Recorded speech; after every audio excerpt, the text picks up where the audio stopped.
All right, we're live back. My name is Sunny Ray. This is the Sunny Ray Show. Thanks to our sponsors, Raz Rocket. Today I'm joined by Jason Roberts. Jason, how are you doing today? Doing great. How about yourself? Well, after coming up with that title, I'm feeling pretty proud of myself. Ah, He's yeah. turned down being Uber CTO, then built America's foremost math academy. I mean, this is going to be a fun one. But why don't you start us off? Maybe give us a sentence on the math academy that you've built, or two, and then we can get to that in deeper, maybe in about 15 minutes. But I would love Sure. to kind of start with your backstory after that. Yeah. So Math Academy is an online math learning platform. It's completely adaptive, so you creates a customized course for you, and it might be something that you would use as a homeschool parent or a parent of gifted kids who need something outside or beyond what is happening in school, or if your kid is struggling and you need to catch up. But also, we have, I think, over half our customers are adult students who are trying to skill up and learn advanced math for machine learning and other type of university level courses. So it's sort of runs the gambit. Fascinating. So maybe start us with your background, where before you got into entrepreneurship, tech, and all this crazy stuff. Where did your story begin? Well, it begins a long time ago. Been around a while. So actually, I was a math major in college, which probably explains a little bit about why I'm doing what I'm doing. But I was originally in the world of trading and derivatives trading, high frequency trading, stuff like that. So I wasn't in the whole web stuff at first, even though that was starting to happen around me. But I started my first company, which was a building software for the trading industry back in the mid 90s, early mid 90s. So I worked, I think within a few months, I was like, I got to get out of here. I got to go start my own company. This isn't working for me. So, So you knew pretty early on. yeah, I mean, I think I kind of had it in my DNA as a kid. I mean, there are a lot of signs when I was growing up of things that I was doing. My best friend used to call them my get rich quick schemes, although they really had nothing to do with money, but it was like, hey, let's do this. And I'd have these big ideas, right? And I always wanted to do stuff and do different things. And it's like whatever was going on, I was like, oh, that sucks. This would be cool. Let's do this. And that's kind of stuck with me. And I think most entrepreneurs have some element of that in them, where they're always looking at the world or what is happening around them. And they're like, this is crap. Like we could do something much better than this. Which is really gives you the impetus for whatever it is you end up doing. So you said you grew up in Chicago. You studied mathematics at the University of Chicago. What was it about math that captivated you as a young person? Well, actually, I grew up in Atlanta, Georgia. I went to school in Chicago at University of Chicago, but I'm trying to think. I mean, I was always like kind of into science fiction type stuff as a kid, right? Science fiction and computers, and I got into programming really early when even before the Apple II. I guess even the Apple II and those types of computers were coming out was right around I was like 12, 13 kind of thing, and I was excited by that. I mean, computers and science fiction and spaceships, it was all kind of closely related in my mind. And, I was good at math, but I don't think like many middle schoolers, I had any particular love for it. It was just homework, right? And, but it wasn't until I got into sort of early high school that I was pushing on the programming, and I was also interested in electronics, learning how to, create circuits and things. And I had this one teacher who was a physicist, and he was this brilliant guy. And he he'd always have in 3 or 4 students in the high school that were almost like his PhD students, right? And he would basically, kind of detect somebody who had something in them that they were trying to do something more, they had a spark, and he would say, hey, you know what you need to be doing? You need to be doing this. And so he's like, Jason, you need to start teaching yourself calculus because you want to learn about, circuit design, so you need to know differential equations. So go ahead and start teaching yourself calculus. And I'm like, well, I'm in like 9th grade. about geometry. Like, what are you talking about? Right? This guy's crazy, right? I mean, I had come to him, I was asking him some programming questions because the computer coordinator was like, Jason, I can't help you. You need to go talk to Steve. And I'm like, the basketball coach? He's like, yeah. I'm like, he's like this 6'7" guy, 350 pounds, this giant beard. And I was like, this looked like a mountain man, right? But he's this brilliant physicist. And so I kind of fell into his orbit, and, he was like, all right, Jason, do this science project, do this thing on cellular automata or fractal geometry. And, you should learn the programming language Forth. I mean, it's all this crazy stuff. Right. And, but, fun fact, like, people heard about Jeff Dean, who's known as the, best programmer alive, right? There's these Chuck Norris jokes about Jeff Dean. Well, he was a senior when I was a freshman. And Steve was like, Jeff, teach Jason Pascal. And so I sit down next to Jeff, and he's just like, and I remember one time Steve was giving me a ride home from basketball practice, and he says, yeah, and Jeff at that time was programming for the CDC when he was in high school. Okay. And he says, yeah, Jeff doesn't write bugs. I'm like, what does that even mean? I mean, that's like saying someone doesn't miss shots when they play basketball. Like, what is that even? And then other jokes about on the internet, these Chuck Norris jokes, like the compiler doesn't warn Jeff Dean. Jeff Dean warns the compiler, right? And he built, for people who don't know, Jeff Dean wrote a lot of the most important software at Google. I mean, he is. And so there are people like that at my school that Steve cultivated. Another guy, Jeff Brock, I think he's the head of the math department at Yale. I mean, there's just a brilliant series of people. So I was lucky enough to fall into Steve Segur's orbit, and I think I owe a fair amount to him, just sort of directing me and getting me moving in a certain direction. Wow, that's cool. I like that. So you've co-founded 6 companies from my research since college, is that right?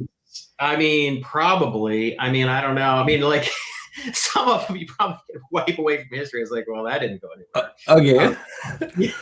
And you're bouncing between high frequency trading, right? Web, mobile applications. That's a lot of entrepreneurial swings. What was the through line connecting, all of these different ventures?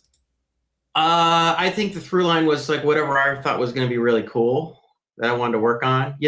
I've always been just driven to work on cool stuff, and, right. I mean, you want to make money, right? You want to be successful, right? So that way you don't have to take a job, right? I mean, it isn't like, oh, I want to make a lot of money so I can have a big house or something. It's like, I want to have money so I can have freedom, so I can do what I want, right? But the real core drive is to work on something that's awesome, right? And building some really advanced algorithms and technology that can trade thousands of times per minute and use statistical advantages to make money. I mean, that was like a really interesting challenge. I mean, a lot of the smartest people in the world work on some version of that, and I was like, I want to. And so I was doing that before it was called high frequency trading. I mean, before even there really was electronic trading. I was working on elements of that. In fact, I was telling people back in the late in 97, I remember talking to a bunch of traders. This is in Chicago. And I was saying, yeah, all this, the Chicago Board of Options Exchange, Chicago Board of Trade, all this stuff's going to go electronic. And people are like, what are you talking about? I'm like, yeah, this is just going to be just like Germany and Eurex and DTB and, England is gone, Life Connect, all this options trading stuff, all this market making stuff that's happening. Oh, you guys standing around in pits yelling at each other. I mean, this is completely unnecessary. And I said, the opportunity is to get there first and to build tech and to trade on, in the European exchanges and build the platform there. And then when things go electronic in the US, you're a year or two ahead of everybody, right? You have all your systems, your algorithms, your connectivity in place. And so that was one of the things that I worked on. That would have been my second company. And in fact, friend of mine who from school was one of the people I got involved in it. We called Intelligent Market Technologies, IMT, and Peter Stone, who is now the senior scientist at Sony. We were classmates at Chicago. We were both math majors and both played on the soccer team. And he's just a brilliant brilliant guy. And so when I was first starting Intelligent Market Technologies, I was initially forming it with a young guy who was around my age who was a trader, and he had been successful, and he would always pick my brains. Oh, what do you think is going to happen? And I was like, oh, it's going to go electronic. Oh, we should do something, right? And then I was like, I should see if I can get my buddy Peter involved, who had finished up his PhD in machine learning at Carnegie Mellon. I think he was at Bell Labs or something, or AT&T. And I pulled him in, and I was like, what do I need to know about machine learning? And he's like, well, read Machine Learning from Tom Mitchell. And that was kind of got me into the machine learning stuff. And yeah, so that gives you a taste of the kind of stuff I was doing back in the 90s, early 2000s. Cool. So you also hosted a podcast with, you did over 300 episodes, and you coined this term called luck surface area. Can you talk about that? Yeah, well, it was funny. I mean, we were interviewing Gabriel Weinberg, who is the founder of DuckDuckGo. And Gabe was basically he was kind of just describing his approach to getting attention or leveraging marketing sort of opportunities, or PR opportunities. And I sort of said, I think what you're talking about is what I would call increasing your luck surface area. It just kind of came out of my mouth. And the idea was this, is like,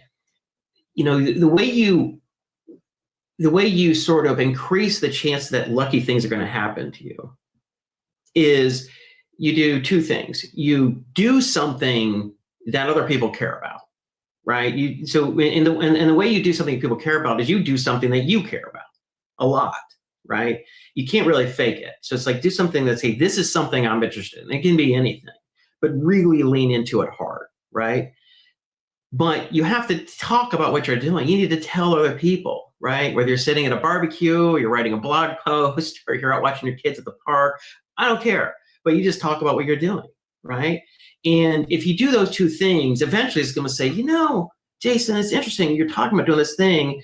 Our company was just talking about wanting to do so. Maybe you should come and talk to us. Or my sister's fiance runs a da-da-da. There's just random things that'll happen, right? Now, if you don't tell people what you're doing and you just madly work on something in your basement, well, then you're just like the mad scientist, right? The mad scientist that nobody knows about, right? It's like, I spent the last 3 years working on this cool software, and you don't. Now, nowadays, everybody's on social media and stuff, so people tend to talk a little bit about what they're doing. But for a long time, they didn't know how to really talk about what they're doing. They just didn't do it. And so I don't care how brilliant what you're working on. If you don't tell other people, there's not a lot of chance something's going to happen. And the second option is you're telling everybody all the stuff you're going to do, but you don't really actually do anything, right? It's kind of like the sort of the stereotype of like the bullshitters in like LA, or so, I'm going to be this big producer, and you're going to talking and talking and talking, but you haven't really done anything. So once people start talking to you, they realize, oh, so this guy's he's just talking, right? He isn't really, it's paper thin. But you do both, right? You do something that's real. You develop some expertise, some experience. You get some, and you make other people aware of it. It's just inevitable that something's going to happen, right? And that's why. And I always thought of the luck surface area. I always kind of pictured it as like a solar collector, right? Like a solar panel, right? The bigger the solar panel, the more sunlight you're going to absorb. The bigger your luck surface area, the more you do, the more people you tell, the greater the chance that something lucky is going to happen. Something, and I mean lucky means serendipity. Something's going to come at you that you were not necessarily directly intending to happen, right? And you should still try and make things happen, right? Like, if you're trying to raise money, you're trying to get a partner, you can go out and do those things directly. But but doesn't mean you shouldn't also be talking about what you're doing so that things come at you that you weren't necessarily expecting, right? Opportunities of various kinds. Fascinating. So just to touch on maybe the topic that we put up here. So I was reading, even though you had turned down the CTO title at Uber, you ended up building much of Uber's original real-time dispatch technology, right? Which is essentially the air traffic control system. What was it like building the backbone of what would eventually become one of the biggest companies in the world from your home office? Yeah. Okay. So, no, you remember this is really early days. So Travis called me in like December of 2010, and I think they had their first car starting tooling around San Francisco in like June, right?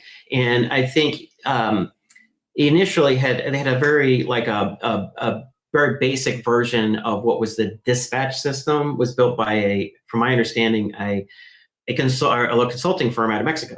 So it was built on the cheap, and they had this. It was Travis and I think Garrett Camp who did it together, and it's just like this PHP script, right? And so Travis reached out to me in December, and he's like, "Dude, I need to talk to you about something." I'm like, "What?" I'm like, "All right, I'll call you next week." And I was like, one of these things, and because he works well, he called me. He's like, "Hey, dude, I got this idea," and he kind of run it by me, and we had known each other.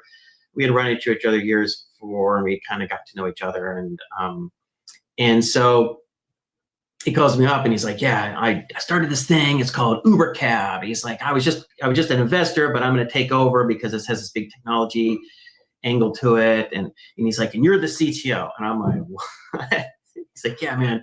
He's like, you move up to Bay Area. We're going to blow this thing up. 80 hours of work." And I was like, "Man, I can't do 80 hours a week. I'm like, I got a wife, 3 kids. We're underwater on our mortgage."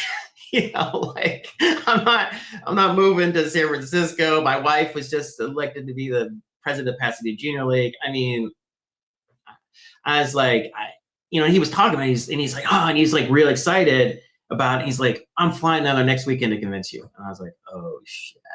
And I'm like, because I know he's going to convince me, because he was dangling some pretty big numbers just as a base salary and equity. And I was like, I don't want to go work on a cab company. Right? That's how my brain was working. I was like, high frequency trading, that's cool. Cab company, not cool. And I mentioned it to my wife at the time, and she's like, "Yeah." She's like, "Well, maybe you could just fly up there, and maybe we'll get an apartment for you up in San Francisco, and you could just fly up there and fly back and forth." And I was like, "Oh." I was like, because I was doing a bunch of startup stuff, so we were just scraping by, right? So when you get a big fat salary, dangling in front of you, I mean, between Travis and my wife, I was going to be doing that. Like that was just the pressure was on, and I was like, she's like, "Just work it out," and I was just like, "Oh man, I don't want to get railroaded into doing something I don't necessarily want to do." And so I emailed him back, and I was like, "Travis, like, flattered by the offer. I just can't do it, because I didn't want to preempt him flying down, right?" So I emailed him that, and I said, "But I know," because he wanted help with their algorithms, right? Because he said, the guys I've hired, they don't really have experience with this kind of real time stuff and the algorithm heavy stuff, and with me being from high frequency trading stuff, I knew about these kinds of things, and so I said, "But I'm happy to do some consulting work for you." And he's like, I remember he just kind of emailed back. He's like, "Okay." He was just shocked. But I was like, in my mind, I was making a smart decision. And so he's like, "All right, well, I rented a place down in Marina Del Rey. Come down and like give me the architecture." I'm like, "Boxes and arrows." I was like, "All right, boxes and arrows." And so that's kind of how the whole thing started. And I remember, so he had brought in a guy, Curtis Chambers, who was sort of his number one guy at Red Swoosh, which Travis built and was his first big company that he sold to Akamai, which is where he made his first chunk of capital. And so he brought Curtis in, and so Curtis and I sort of did a mind meld of the kind of tech that he had built for Red Swoosh. Red Swoosh was like this commercial BitTorrent kind of a thing. So it's massive thing. And it was very interesting tech. And I had, with how I had approached real-time trading systems that would have massive amounts of data coming in updating these stock prices, hundreds of times per second. You need to be tracking hundreds or thousands of these financial instruments, and you're having to keep all the stuff in memory. And you're certainly not inserting it to a database with a SQL query and pulling it out. I mean, this is not a CRUD app, right? Everything's in memory. Everything has to be extremely fast. And so we took kind of like the best of high frequency trading systems with this massive BitTorrent kind of architecture, and we kind of put that together, and we built the architecture, came with the architecture for the dispatch system, for Uber's dispatch system. But the thing is funny is when Travis asked me to come up with the architecture, I said, well, I think we should build this thing in Node.js. And he's like, what the hell is Node.js?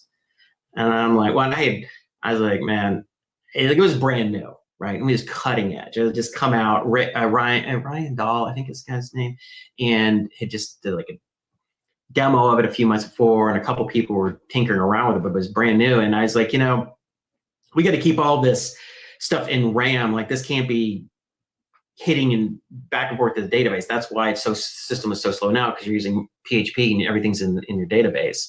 And so, but I was like, we don't want to have to build this thing in C++ or even Java. Like, let's keep this. We need to keep it relatively simple, single-threaded if we can.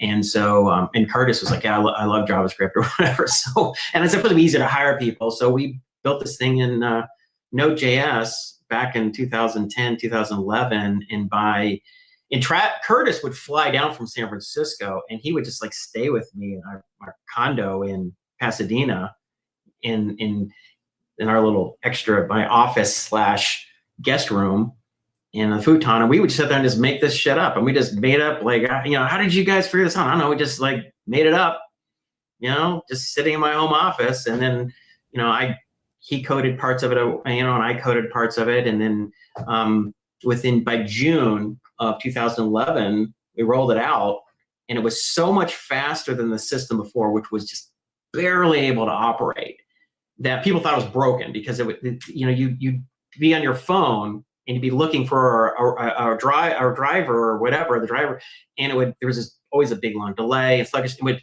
return so quickly, people didn't even realize it returned. And the CPU went down to like 1% usage as opposed to pinning, because we did everything in RAM. I mean, it's pretty simple, but for people who aren't used to that kind of architecture, it was just like, wasn't something they would have naturally done. Hey, Jason, I want to be mindful of your calendar. Do you have a few more minutes, or do you have a hard stop right now? Yeah, as long as you want. Okay, sweet. Okay, let's maybe, well, actually, no, since we have a bit of time, maybe I will spend a bit more on some of the other questions I had. So the origin story of Math Academy is almost too good to be true. You and Sandy got voluntold to coach your son Colby's 4th grade math field day team with nothing but a stack of worksheets and a bag of Jolly Ranchers. At what point during that experience did you realize something extraordinary was happening with these kids? I have to say, you're absolutely right. That is, whoever's doing your research for you, that is spot on. That's exactly what happened. We got voluntold. So here's a word to the wise to parents: keep your mouth shut during a parent-teacher conference. Don't ask about math, because next thing you know, you're going to be coaching the math team. That's when the big sale is going to be. You'll be there to help out. That's it. You know what I mean?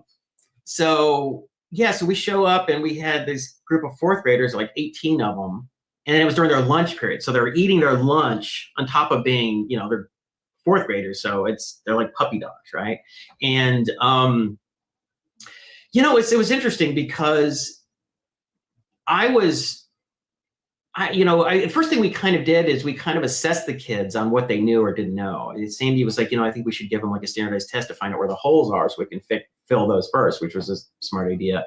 And so we started filling in holes, and then I was like, I'd find out they didn't know certain things. I didn't know what a negative number was. I'm like, what? Wait, you don't know what a negative number is? I'm like, this shall not stand. I mean, just offended my sense. We're like, okay, all right, negative numbers, guys, come on. And so,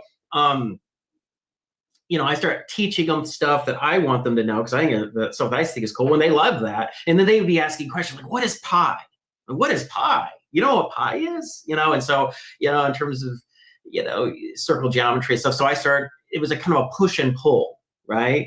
And I would run it like I would run soccer practice when my kid was little, right? I try and make it fun and make it interactive. It's not me up there just talking. It's like, when you run a soccer practice with little kids, ideally you want to get a soccer ball at their foot, and the whole time. It's like, I want 1,000 quality touches at every practice, right? Like an hour with you guys a week, we're going to make use of every minute. And if you're sitting around watching other kids do stuff and you're just standing there, that is wasted use of time, right? And also try and turn things into games. And so I would do the same thing with class. I would be like, we're not just sitting here, I'm going to talk. It's like, all right, let's do problems. Let's do stuff. I'm going to explain something to you, and then let's start doing it. And so that evolved into the following year into I convinced the school to allow us to do a pull-up math class with these students, because I had taught them pretty much all pre-algebra in 4th grade. And so 3 days a week I had them. I was teaching them algebra, and then I started teaching them, which my wife, she's like, that's crazy. Why are you going to teach them algebra? I'm like, we were taught them pre-algebra, right? She's like, okay. And I'm like, I think I'm going to teach them trigonometry now. She's like, trigonometry? They're in 5th grade. I'm like, I don't know. I think I know it. Learn trigonometry, learning combinatorics, learning, all this stuff. And, that I would never tell them how advanced the material I was teaching them until after I taught it to them. I was like, oh, do you guys realize you guys just learned 9th grade math? Like, 9th grade math? Did you guys realize you just learned 10th grade math? 10th grade math, and they get more and more excited, right? And they really started their confidence and pride in themselves. And it was just a fantastic experience. I mean, it's exhausting because you're puppies, right? They're like puppy dogs, right? I mean, teaching young kids is and keeping them focused and doing stuff takes a lot of energy, but it was also extremely rewarding. And eventually, the superintendent became aware of what we're doing and came in and saw a class and was blown away and was, hey, could you help me create a pilot based on your model? And that's how the whole thing got started. And within a couple years, it was a district-wide program. We ran at 3 middle schools where the students would, any students who did well enough on their middle school math placement exam, they took it into 5th grade, would be invited to join the program. And then we had it running at 3 middle schools, and they would start with pre-algebra in 5th grade and finish AP Calculus BC by the end of 8th grade. And then if they wanted to continue the program, they would go to one of the 4 high schools that had it.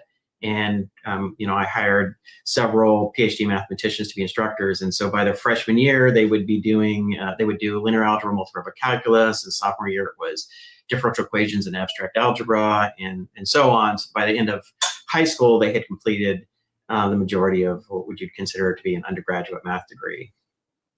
And so you show up at college, and you're doing math or physics or whatever, and you're like way ahead of everybody else.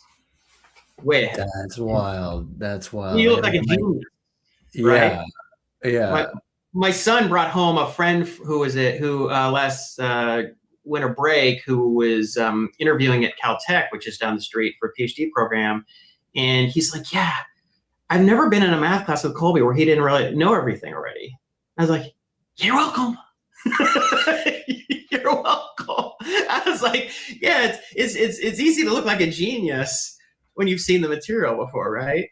And I mean, he's a bright kid, but it's like, boy, I mean, it really is an advantage. And I had known when I was a math major at Chicago that a lot of these kids didn't take calculus in their senior year of high school. They took it in 10th grade.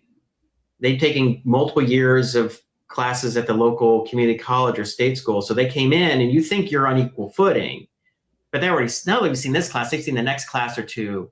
They've already done it. This is just review for them. It's like when you're in Spanish class and the kid next to you speaks Spanish at home and he's having a conversation with a teacher in Spanish 1. You're like, wait.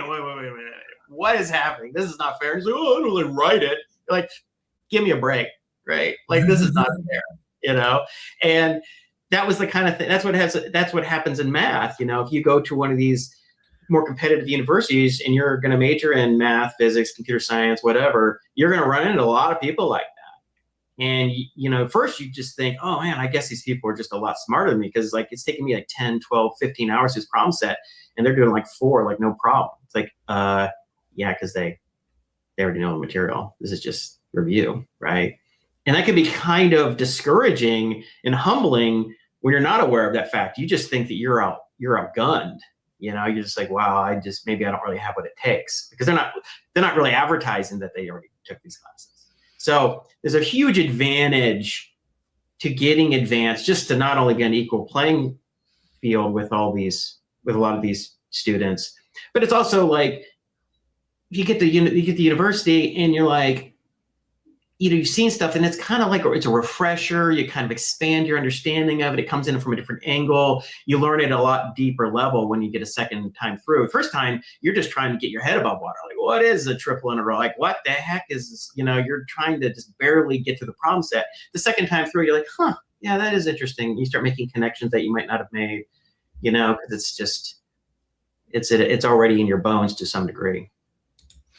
So there's this great story I was reading about. I think you kind of touched on the superintendent, but where he's coming in for a visit, the kids are running in expecting pizza, ice cream party, and then you tell them that they have to put on a math show instead.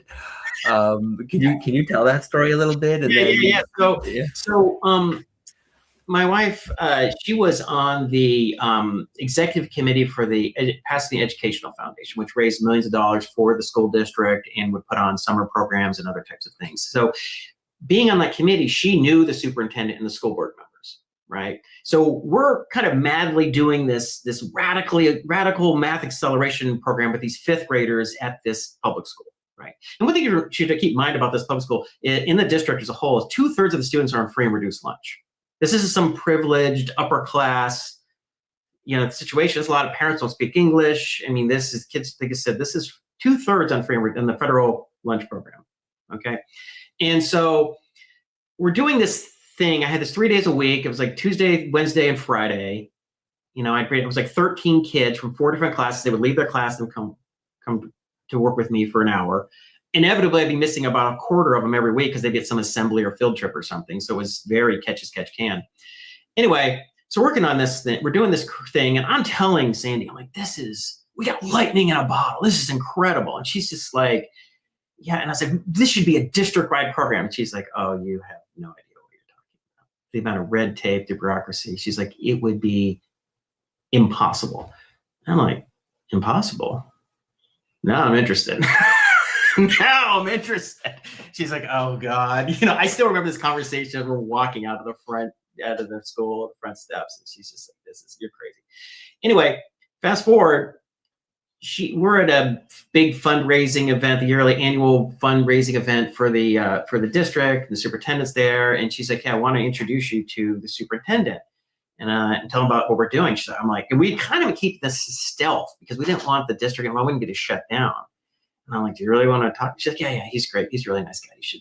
So I go and talk to him, and I said, hey, and I start telling him, and his eyes kind of light up, and he's like, I used to be a math teacher. He's like, yeah, I would love to come see your class. And this is like in April or something, right? Anyway, we never hear anything. It's the night before the last day of school, and we had planned an ice cream party for the kids. And we would do a lot of these kind of ice cream pizza things because we would do lots of math competitions. And I would tell the kids, look, kids who do extra stuff, get extra stuff, right? And so they're real excited about this pizza. And so they all come running in the hallway, like you said, they're like, pizza, and I'm like, whoa, guys, pizza's here. Ice cream's here.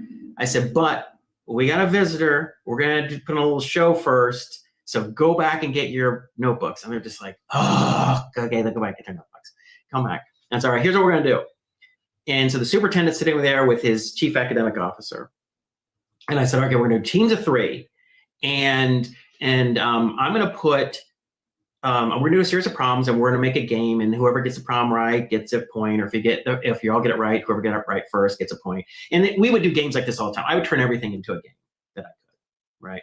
And so they were doing systems equations, and there were word problems, the trigonometry and combinatorics. I even had some calculus problems. I had taught them basic calculus because they kept asking about it. So I was like, all right, well, you don't have to ask me twice on calculus, right? So derivatives and integrals, and I would do a lot of things in terms of word problems, not just teed up like, follow the pattern. Like, oh, there's a ship and a lighthouse and this, and then they would have to do, well, that's going to be sine or cosine, and they would have to draw the triangle and everything. Anyway, so we're doing this, and the kids are like blasting out these answers. Oh yeah, we got the, they systems equations, and they would solve it really quickly. Like, oh, we got it first, and they're all like, they're kind of half standing. I would let kids have a little bit of freedom and move around, and so again, it's like a soccer practice, right? And so they're in the superintendent's jaws on the floor. He's like, what the hell am I watching? These kids they're 5th grade. They're like 9, 10 years old. a little. And they are doing these math problems fast and with confidence, and they're having fun, and it's just like a game to them. And the superintendent is just blown away. And yeah, that's what he was like, would you guys be willing to help me build a pilot based on your model? And I was like, yes, we would. Because I had been thinking this all along, and so Sandy, we kept it quiet, but she, at the right time, she made the introduction and kind of facilitated it. So part of why this whole thing happened is, coming in from the brain of a startup founder, which is like, hey, there's this, I wonder if this is possible. I wonder if we could do this. Could we teach them algebra? Could we teach them trig? Could we teach them calculus? I mean, could we do a program? Could we do and then meanwhile, Sandy is like, she's kind of at headquarters, right? Like I'm out in the field, and she's like with the big shots at headquarters, and she could make the right introductions and do the right people. And I think a combination is what made it possible. But final thing, of course, is we were lucky in the fact that the superintendent was a former math teacher who was interested in innovation. And he knew when he saw something special, and then he got behind it. When the superintendent says he wants something to happen, well, that's probably going to happen. So even if the bureaucracy, which it did, starts slow rolling it and sandbagging you, there are always people who kind of don't want things to happen, and they don't want more work, and they're just trying to stop this thing.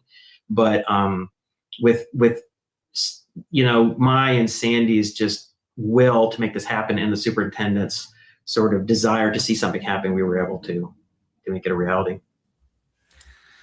Super cool. So Jason, you've been very public about the fact that the Math Academy has no interest in taking outside investment, selling, exiting, licensing your IP, or partnering with a larger organization. In a world where, every edtech company seems to be chasing venture capital, why go it alone? Well, okay, I was lucky enough to have a little bit of an exit from Uber, despite the fact that I turned down the CTO role and probably turned down $1 billion. And in fact, I still, that was a big miss. I still got a little bit of equity, and I still had some money, some capital that I could invest in something like this, right? So, so that's part of it. I mean, if I was in that situation, I probably have no choice but to try and raise money, really, because we spent well into the 7 figures over years building this stuff on the cheap, as efficiently as possible. I didn't pay myself for like 7 years or whatever, and it was just. But having been in a lot of companies, it's like here's the reality. When you take other people's money, you're not really in full control. It's difficult to maintain control. And then you have to constantly weigh what other people want, their priorities, or what they care about. And at the end of the day, like, they may like your vision, and they may be excited, and they want to support you. But at some point, they're going to be like, yo, dude, I need a return on this, right? Like, that's what ultimately this is about. Like, I'm excited for you, and this is really cool, but it's been 5, 6, 7, 8 years, whatever. And they're like, I got limited partners. I got it, or whatever. And which means you got two options. You either have to be acquired, or you got to go public. And only certain companies were really in a position to go public, and that's a whole thing. And then if you're acquired, then you're definitely not in charge of what's going on, right? I mean, as an entrepreneur, for me, as I said before, I want to work on stuff that's cool, but I also, there's nothing that I probably weight more heavily than freedom. I'm going to do what I want to do. I do not care what other people think or want, what they want me to do. And as soon as you take other people's money, you got to listen to what they want you to do. And I was like, I'm in a position in my life where I don't have to listen to other people. I mean, I'm always happy to have a friendly conversation with people, and people can tell me what they think. But if I'm not taking your money, I can just say, appreciate the advice. You know what I mean? I have lots of friends who want to give me advice or whatever, but I'm like, I'm not compelled to follow any of it. And, for a company like Math Academy, because we're really trying to do something that's revolutionary, we're trying to do something that no one had really ever pulled off. And that's kind of it's not something you just, we're going to build a MVP in 3 or 4 months, and then we're going to raise a seed round, and then we're going to get customers. That wasn't going to work. We're going to work years and years to try and figure out the tech and the algorithms and everything to make this work. And if I had been under pressure to even if they said, hey, Jason, we'll give you 2 years or 3 years, it still wouldn't have been enough, really. And we would have been railroaded into doing something that, where we could have found some revenue and some customers, but it wouldn't have been solving the real problem and unlocking the real opportunity. And so, to do something like what we're doing, you have to have an entrepreneur or founder who's kind of got a little bit of the crazies, and just say, I don't care what anyone says, that there are gold in them hills, and we're going after it, and I don't care what anyone else thinks. And that's kind of why, I don't fault anyone for wanting to raise money. If my son said, hey, I'm my buddy, and we're going to go start a company and raise money, I'm like, great. Do Y Combinator or something? Sounds awesome. Sounds like a great adventure. Go do it.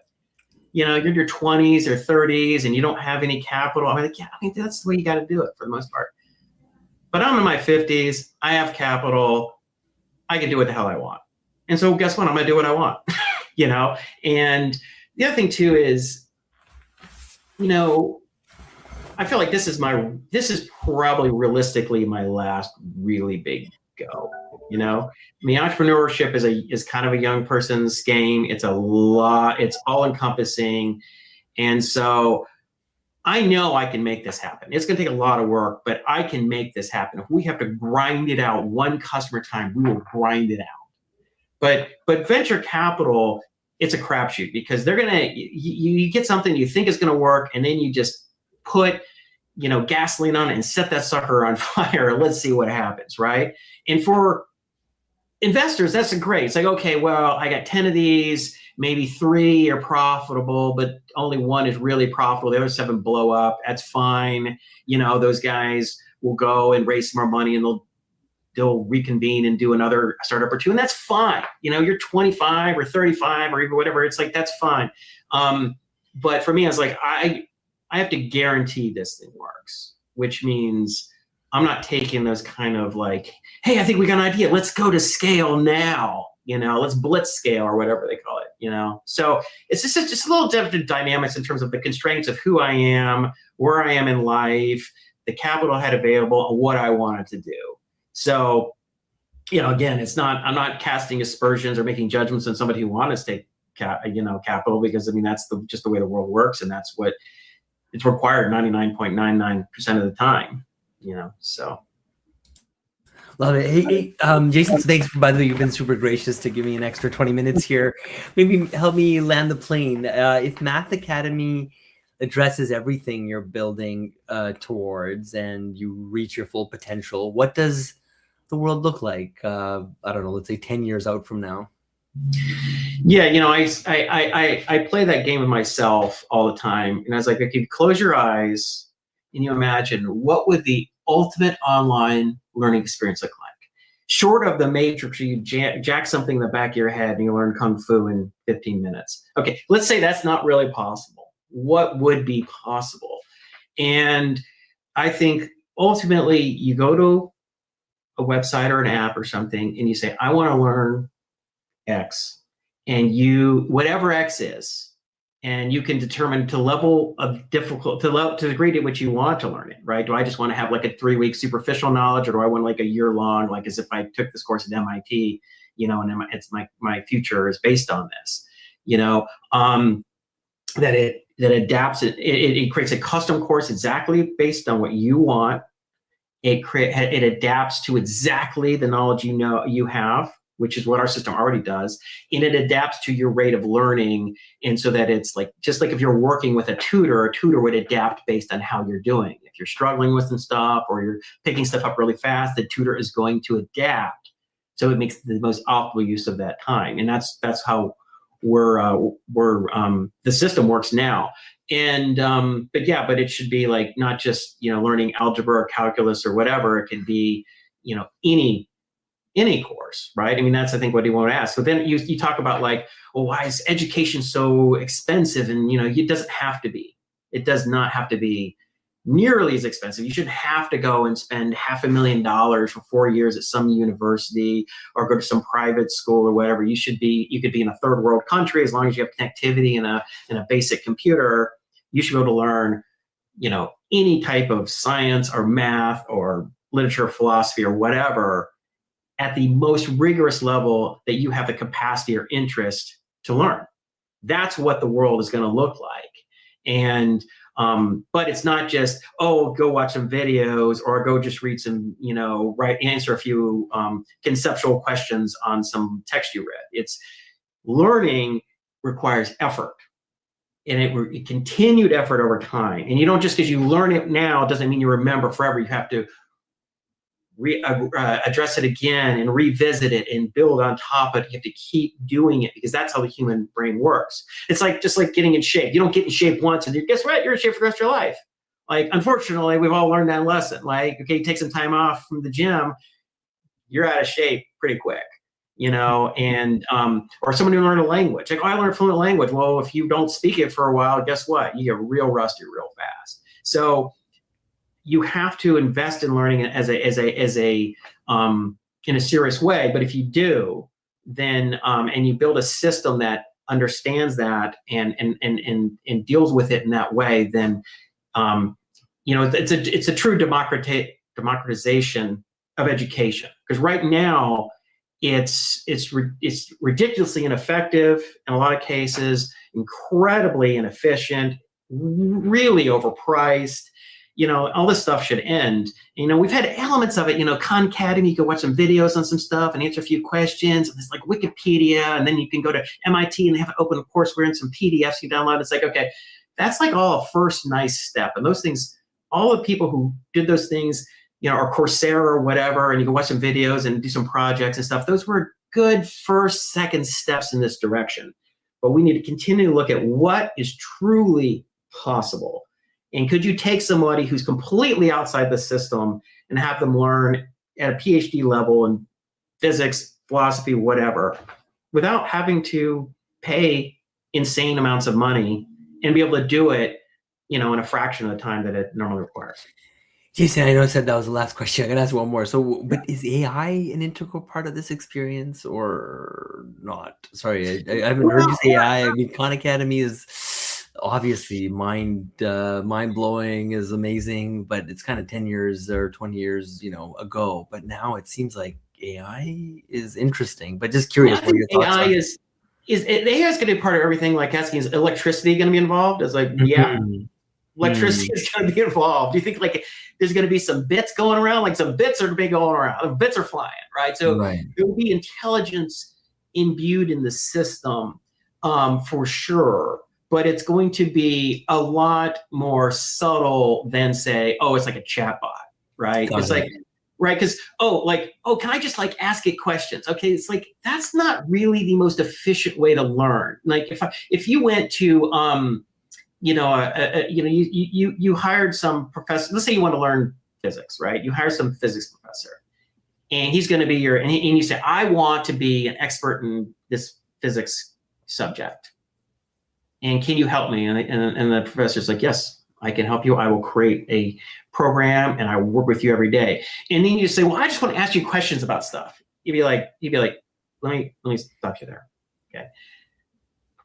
To efficiently do this, we have to go through a series of steps and plans. And I'll ask you some questions, but I have a plan and a program where I'm going to introduce things, and we're going to struggle with some ideas, and we're going to build on those ideas, and I will answer your questions, but we just can't go in those rabbit holes of you just wanting to like talk about whatever. Or imagine if you hire a trainer and you're like, okay, I want to lose 30 pounds and I'll put on this muscle, and I'm going to go do the CrossFit games, or I'm going to run a triathlon, and you get in there and the guy gives you an assessment and he comes up with a whole program, and like, this is what we're going to eat, and this is what you're going to eat, and this is your training program throughout the week. And then you're like, well, can I work on that machine? Or I watched this video, can I go do this? And the guy'd be like, what are you doing? Right? Yeah. Like, no. Like, look, we have a little bit of latitude in terms of like, we could do this exercise or that exercise. But look, we have a program and a plan. Now, if you just want to go mess around and just jump on the machines, do a little cardio, and then do the yoga class, and you can do that. but it's really inefficient. It's not really going to move the needle. It used to be just sort of a side thing, right? And so that's the thing, is like when people think of like, well, I'm just going to have like my kid just talk to a chatbot. I'm like, it's cute and it's kind of mesmerizing when you first see it and you just think it's this amazing thing, but it's not really going to move the needle. It's like, do you think your kid's going to like master calculus if I just let them go talk to the chatbot a couple times a week? No. No. Give me a break. Come on. Just or anymore, they're going to watch some videos. Oh, I watch videos on astrophysics all the time at night. I don't know astrophysics. I mean, I know a little bit about it. But like, let's be honest about what we're really trying to do. And there's a lot of learning, which is just sort of superficial and fun, and we all do it. I do it.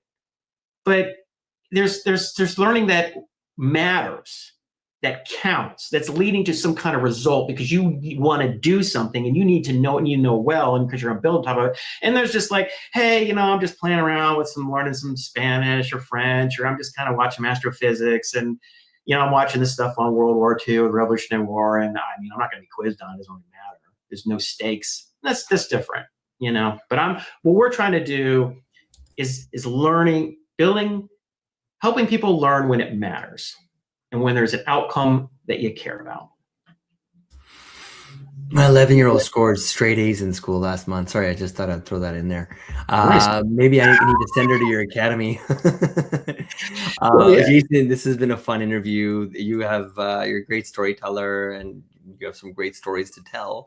So thank you so much for your time. And I probably only touched on half the questions I had lined up. Thank you all for tuning in as well. And Jason, would love to have you back on for a part 2 whenever your busy schedule. Anytime. You can tell I like to talk. So yeah, that was fun. You got a free slot, just give me a ring and I'll I'm pretty tight with my timing and all that. I normally don't go over by 20 minutes, but this one felt like that was the right move. So thank you, Jason. Sounds great. My pleasure. Bye-bye, everyone.